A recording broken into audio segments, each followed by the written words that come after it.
kelamı. Kur'an okuymak, Allah'ını zikretmek kelamullah bile. Mesela ne hocam? Subhanallah, Subhanallah, Subhanallah. Meşme Allah'ın zikrettiğin tesbih bile.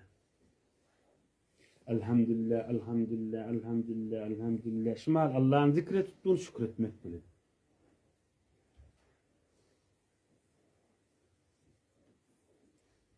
Yine. Euzu billahi mineşşeytanirracim. Bismillahirrahmanirrahim. İnna a'taynâkel kevser. Fesalli li rabbike venher. İnne şâni'eke huvel ebter. Allahu ekber. Yine Allah'ın zikrettiğin Kur'an. Siz Allah'ın zikrettiğiniz Kur'an dinlemek. Bir zahmet sonra yani ne mi?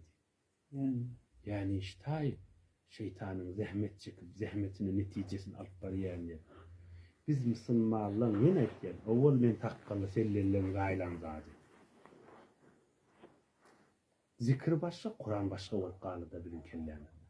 Zikir diyenlerine tesbih, sofi, pir, koşu, şu da atlı yardımda düşüyor da. Zikir diyenlerine Kur'an yardımda düşüyor mu?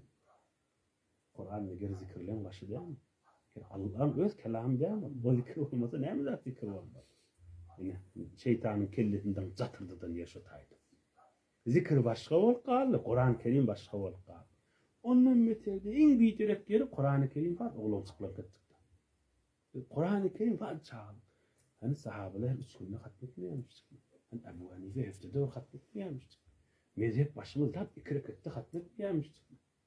Ama inni biz onu behterin zaten hayal ediyoruz. Hep şeytan böyle onu çıkarıyor. Müslümanlar maskara etti. Yani deyip Kur'an fat oğlum sıklar gittik. Hücreye varsak da şey, soğuklara baklar, bir çağılan Kur'an okuyor diye. Özünü daha o Kur'an başında barmallar da ayağında. Mezhep başımız İmam-ı Azam Ramazan ayında 60 ayda Kur'an hatmet yapmıştı.